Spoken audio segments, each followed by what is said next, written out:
پیتزا واقعا چاق کننده است؟ مثلا پیتزا خوردن چه فایده میتونه واسه بدن داشته باشه؟ مثلا میشه پیتزا خورد و لاغر شد؟ این ویدیو درباره پیتزاست.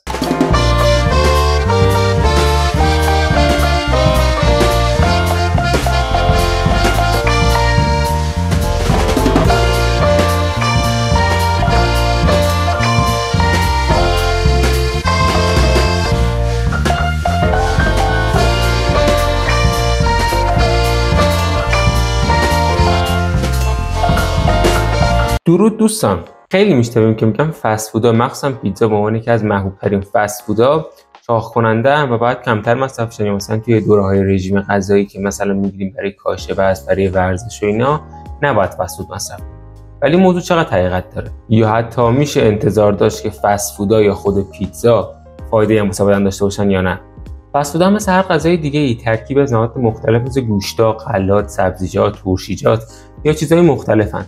پس قاعدتا میشه انتظار داشت که مثل غذاهای دیگه ارزش غذایی داشته باشن.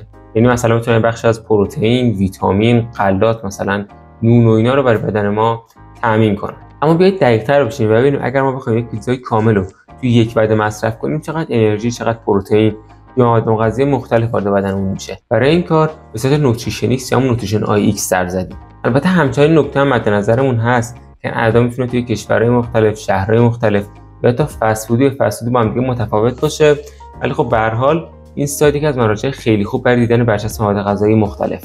همونطور که می‌بینید یک پیتزای کامل بزرگ که چیزی حدود 853 گرم وزن داره و میتونه 2270 کیلوکالری انرژی برای بدن تامین کنه که این 2270 کالری نه تنها برای یک وعده بلکه توی خیلی از افراد حتی برای کل روز هم مقدار انرژی خیلی زیادیه، مخصوصا اینکه بخش زیادی از این انرژی از طریق چربی تامین میشه.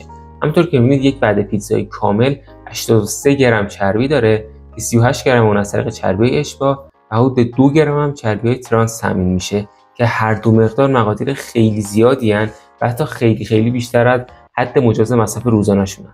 مثلا همونطور که روی برچسب می‌بینید اگر یه فردی رو در نظر بگیریم که سالم و مشکل خاصی نداره ولی فعالیت بدنی آنچنانی هم توی طول روز نداره، این مقدار 38 گرم چربی اشباع حدود 2 برابر حد مجاز مصرف روزانه چربی اشباع برای فرده. این وسط یه چیزی حدود 36 گرم از چربی غیر اشباع برای بدن تامین میکنه که مقدار بدی نیست، ولی خب به خاطر وجود اون 38 گرم چربی اشباع و اون 2 گرم چربی ترانس، این مقدار 36 گرم چربی غیر اشباع فقط چربی مازاد توی طول روز محسوب میشه.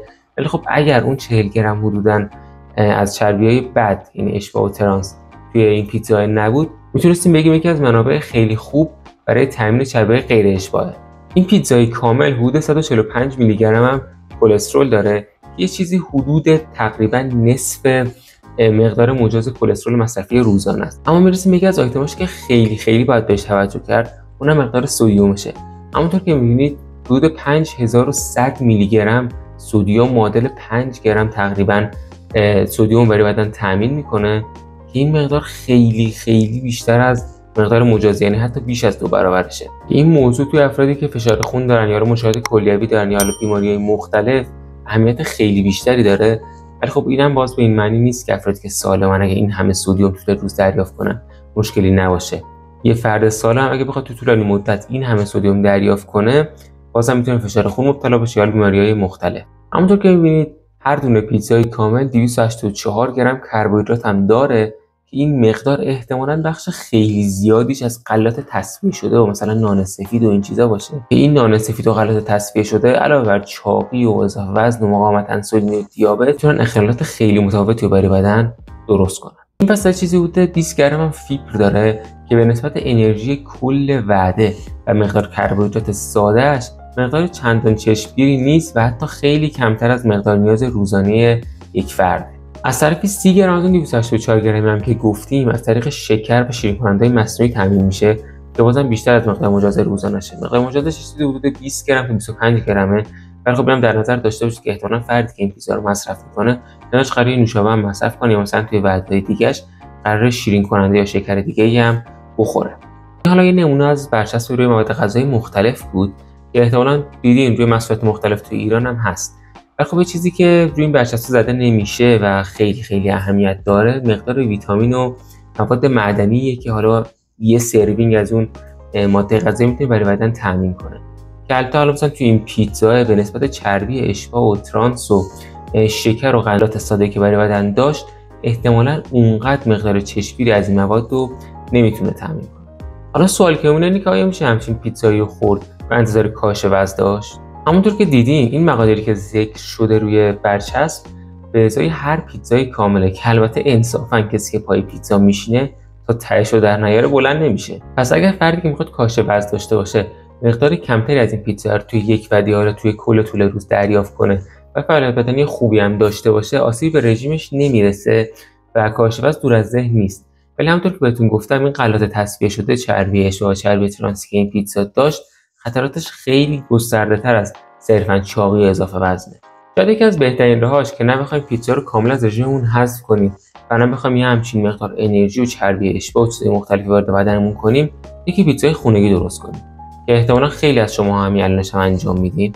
ولی خب شاید به دلچسبی پیتزای بیرون نباشه ولی سالم‌تره. اینجوری مقدار مواد مغذی مختلفی که توش به کار میره یا مثلا چربی که توش به کار میره میشه از منابع باشه که خودمون تصمیم میگیریم، مثلا به جای اون همه چربی اشباع که احتمالاً از روغنای خیلی مغروبی هم استفاده نمیشه، میتونیم از روغن زیتون و روغنای سالم‌تر مثل کانولا و کلزا استفاده کنیم تا بتونیم وعده سالم‌تری رو داشته باشیم و از طرفی هم پیتزا رو هضم نکرده باشیم.